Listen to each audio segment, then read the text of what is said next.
नहले पर दहला किसे कहते हैं, वो कोई भारत से सीखे।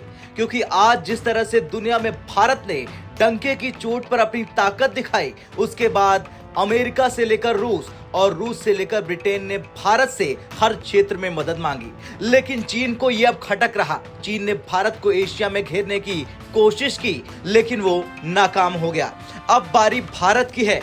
भारत ने चीन को पैरों तले रौंदने की तैयारी कर ली है और इसके लिए भारत ने श्रीलंका में चल दिया है अपना पहला बड़ा दांव। दरअसल अंतर्राष्ट्रीय जल में भारत ने चीन की नींद उड़ाने के लिए नौसैनिक ताकत का विस्तार करना शुरू कर दिया है। भारत ने पड़ोसी श्रीलंका में अपनी एक पनडुब्बी भेजकर चीन में तहलका मचा दिया।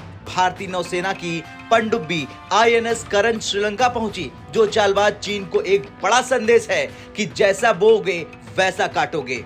भारत की इस पनडुब्बी की पहुंचते ही श्रीलंका की ओर से इसका भव्य स्वागत किया गया और चीन देखता रह गया। श्रीलंका यही नहीं रुका, उसने बड़ा बयान देकर तहलका मचा दिया।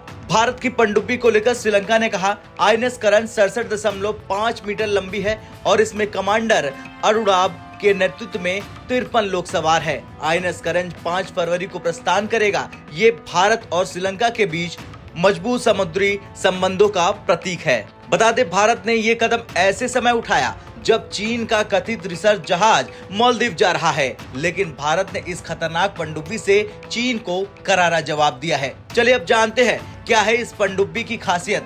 दरअसल पनडुब्बी INS करंज 67.5 मीटर लंबी है, 12.3 मीटर ऊंची, 1500 टन वजनी है। करंज टॉर्पीडो और एंटी शिप मिसाइलों से हमले करने में भी सक्षम है। जंग के हालात में INS करंज पनडुब्बी हर तरह की अड़चनों से सुरक्षित और बड़ी आसानी से दुश्मनों को चकमा देकर बाहर निकल सकती है। कलवरी क्लास की सबमरीन समुद्र के अंदर 37 किलोमीटर प्रति घंटे की रफ्तार से चल सकती है। इनमें समुद्र के अंदर किसी सबमरीन या समुद्र की सतह पर किसी जहाज को तबाह करने के लिए टॉर्पीडो लगे होते हैं। इसके अलावा ये समुद्र में बारूदी सुरंगें भी बिछा सकती है। सबमरीन समुद्र में 50 दिनों तक रह सकती है और एक बार में 12,000 किलोमीटर तक की यात्रा कर सकती है। इसमें 8 अफसर और 35 नौसैनिक काम करते हैं और ये समुद्र के अंदर 350 मीटर तक गोता लगा सकती है। इस पनडुब्बी का इस्तेमाल हर तरह के वॉरफेयर, एंटी सबमरीन वॉरफेयर और इंटेलिजेंस के काम में किया जा सकता है। INS करंज ऐसी पनडुब्बी है जो किसी भी रडार के पकड़ में आए बिना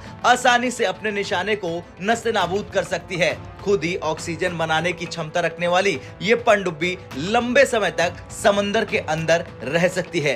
खैर, ये तो थी INS करंज की ताकत, लेकिन देखना तो ये होगा कि चीन के जासूसी जहाज के पहुंचने से पहले भारत ने श्रीलंका में पनडुब्बी भेजकर चीन को जो संदेश दिया है, उसके बाद चीन क्या उठाता है अपना अगला कदम। आपका क्या कुछ कहना है? चीन को ये करारा तमाचा है या फिर नहीं? कमेंट कर जरूर बताएं। ब्यूरो रिपोर्ट, भारत तक।